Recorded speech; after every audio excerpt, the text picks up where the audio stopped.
आज हम एग्ज़ामिनेशन जब आप लोग देते हैं तो उसमें जो जनरल आपकी एरर होती हैं उसके ऊपर हम डिस्कशन करेंगे। देखिए जो आपको एग्ज़ामिनेशन में जो आप मिस्टेक्स करते हैं, उसमें 2 टाइप की मिस्टेक है। एक तो कॉन्सेप्चुअल मिस्टेक्स हैं और दूसरी आपकी जनरल अवेयरनेस की मिस्टेक हैं। जो कॉन्सेप्चुअल मिस्टेक हैं वो आपके टॉपिक का क्लियर ना होना, ठीक है ना? वो उसका कारण होता है, आप जब कॉन्सेप्चुअली किसी टॉपिक को ठीक से जानते हैं या किसी फ़ॉर्मूला में कौन-सा टर्म क्या रिप्रेज़ेंट करता है, ये आपको क्लियर होना चाहिए, तो कॉन्सेप्चुअल मिस्टेक नहीं होती हैं। कॉन्सेप्चुअल जो मिस्टेक्स होती हैं, उनके बारे में जो हमने प्लेलिस्ट बनाई है, उसमें हम उसमें प्लेलिस्ट में उसको डालेंगे टॉपिक वाइज़ में, कि यहाँ क्या-क्या पॉसिबिलिटी जो है वो कॉन्सेप्चुअल मिस्टेक्स की हो सकती हैं। ठीक है ना? इसके बाद जो हम अभी डिस्कस करेंगे वो जनरल अवेयरनेस की करेंगे। हम कॉन्सेप्चुअल के बारे में एक छोटा-सा पॉइंट आपको यहाँ पर समझा रहे हैं कि जैसे मान लीजिए हम लोग 11th में एक स्प्रिंग के साथ ब्लॉक अटैच्ड पढ़ते हैं। ये इसकी नेचुरल लेंथ होती है और ये मीन पोजीशन होती है। इसकी जो पोटेंशियल एनर्जी का फार्मूला है वो हाफ के एक्स स्क्वायर होता है। तो ये फार्मूला हम लोग लर्न कर लेते हैं कि पोटेंशियल एनर्जी हाफ के एक्स स्क्वायर होगी। इसमें के तो चलो स्प्रिंग कांस्टेंट है इसका, ठीक है ना? एक्स जो है वो डिस्प्लेसमेंट होता है इसका मीन पोजीशन से। तो हमने देखा है कि अगर आप जनरली अगर आपसे पूछा जाए कि ये ब्लॉक ए से पहले पोजीशन ए है, ये नेचुरल लेंथ पर है और ये बी पर पहुंच गई है। मान लीजिए यहाँ पर डिस्प्लेसमेंट जो है वो 3 सेंटीमीटर होता है। इसके बाद आपने फर्दर डिस्प्लेसमेंट सी पर इसको ले आए हैं, यहाँ पर डिस्प्लेसमेंट 6 सेंटीमीटर कर दिया आपने, यानी पहले 3 किया बाद में 6 किया। अब आपसे कोई पूछता है कि बी और सी में पोटेंशियल एनर्जी का डिफरेंस बताएं, तो इसमें एक्स की वैल्यू पुटअप करनी पड़ेगी।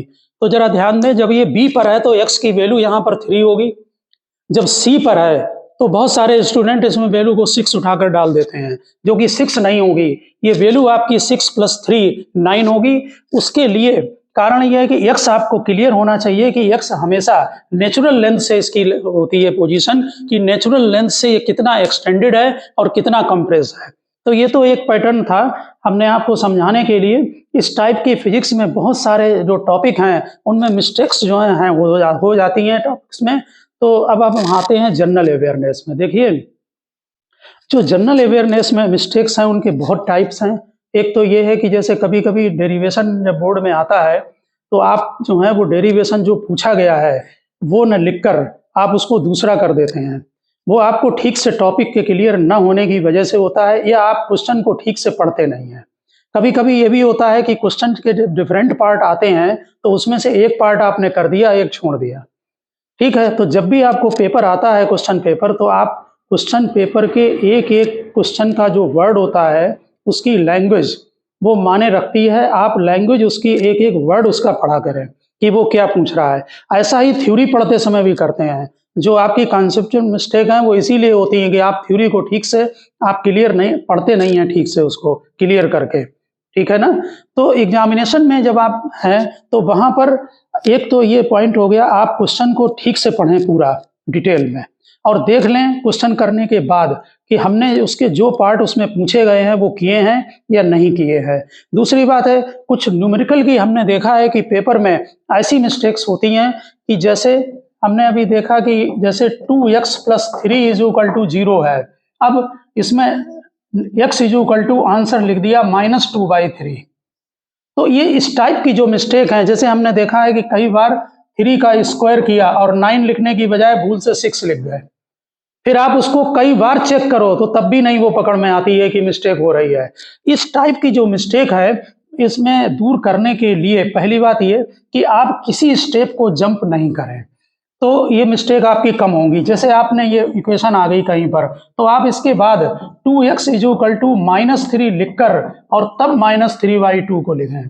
यानी कि आप जंप नहीं करें स्टेप लिखने में। आप जब भी कोई मैथमेटिकल न्यूमेरिकल कैलकुलेशन करते हैं तो सभी स्टेप को ठीक से लिखें। दूसरी बात ये कि अगर आप एक काम को कर लें तो ये मिस्टेक बहुत कम हो जाती हैं कि जो ऊपर की लाइन आपने लिखी है कोई भी, जब आप नेक्स्ट लाइन को लिखें तो वो पहले वाली लाइन को दोबारा एक बार देख लें कि हमने उसे ठीक से लिखा है कि नहीं लिखा है। इसमें टाइम नहीं लगता है, आप अपना कंसंट्रेशन वहाँ बनाकर रखें।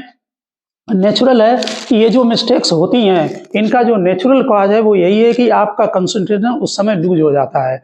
ठीक है ना? आप पेपर में देते समय पेशेंस होना चाहिए। अगर पेपर में आपके हड़बड़ाहट है, तो आप पेपर को ठीक से नहीं दे सकते हैं। किसी भी वर्किंग को नहीं किया जा सकता है। पेशेंस जो है वो पहला पॉइंट है। पेपर दें, आराम से एक-एक क्वेश्चन को ठीक से पढ़कर, सभी पार्ट को देखकर, तब क्वेश्चन को आप करें। ठीक है ना? बाकी जो कुछ बहुत सारी जो हैं वो पेपर देते समय फैमिली सिचुएशन है या मेंटली टेंशन है, उनको बहुत सीधा-सा है कि आप जब पेपर देने जाएँ तो उनको माइंड से हटा कर जाएँ। ठीक है ना? और कॉन्फिडेंस रखें कि जिस टॉपिक को आपने पढ़ा है, वो आपको ठीक से पूरा जो है वो टॉपिक आता है। ठीक है ना? कॉन्सेप्चुअल मिस्टेक के लिए बहुत क्लियर है कि हम जो कॉन्सेप्चुअल मिस्टेक की पॉसिबिलिटी है कि कौन से टॉपिक में क्या हो सकती है, वो तो वहीं होगी डिस्कस प्लेलिस्ट में। लेकिन आप जब अपनी स्टडी करते हैं, ठीक है ना? तो एग्ज़ामिनेशन में जो डायग्राम बने होते हैं डेरिवेशन के, पहली बात उनको ठीक से बनाएँ, उनमें डायग्राम पर बहुत फ़ोकस रखा करें, क्योंकि थ्योरी का डिटेल कोई नहीं देखता है। और डायग्राम से रिलेटेड जो पॉइंट हैं, अगर वो डायग्राम में ही आप ऊपर लिख दें, तो वो ज़्यादा बेटर होता है आपके लिए। ठीक है ना? मार्क्स भी उससे ठीक मिलते हैं। तो पढ़ते समय आप जो हैं वो पूरा अटेंशन अगर रखते हैं, किसी फ़ॉर्मूले में कौन-सा टर्म क्या रिप्रेज़ेंट कर रहा है, कहीं पर अगर माइनस का साइन आया है, तो वो क्या रिप्रेज़ेंट कर रहा है, ये बात आपको फ़ॉर्मूला को प्रिपेयर करते समय ठीक से वहाँ देख लेनी चाहिए कि कौन से टर्म जो है वो किसके लिए यूज़ हुए हैं। कहीं पर एंगल थीटा दिया है, तो ठीक से चेक कर लें कि theta is the angle between, कि कौन-सी फिज़िकल क्वांटिटी है या टर्म है जिनके बीच में ये एंगल गिवन है। ठीक है ना? तो आप जो टॉपिक आपके हैं, उनको अगर ठीक से करते हैं कॉन्सेप्चुअली, तो इस टाइप की मिस्टेक कम हो जाती हैं और पेपर में अपना आप फुल अटेंशन रखें, तो वो आपके लिए ठीक रहेगा। और पढ़ते समय हमने कल भी डिस्कशन किया था कि आप अपना जब मोबाइल की ज़रूरत नहीं है, तो उसको आप नेक्स्ट रूम में, अगले रूम में रखें जाकर। ठीक है ना? उसको कभी पढ़ते समय साथ में नहीं रखें, क्योंकि वो बार-बार डिस्टर्बेंस क्रिएट होगा। और माइंड में ध्यान रखें कि आप एक चीज़ जब पढ़ रहे हैं और आपने कोई क्वेश्चन लगा रहे हैं, 10 मिनट तक लगाया, अगर बीच में डिस्टर्बेंस हो गया, तो वो 2-4 मिनट और वेस्ट होंगे। या बीच में आपने कहीं से फ़ोन कॉल कर ली, तो और थोड़ा-सा टाइम वेस्ट हो जाएगा।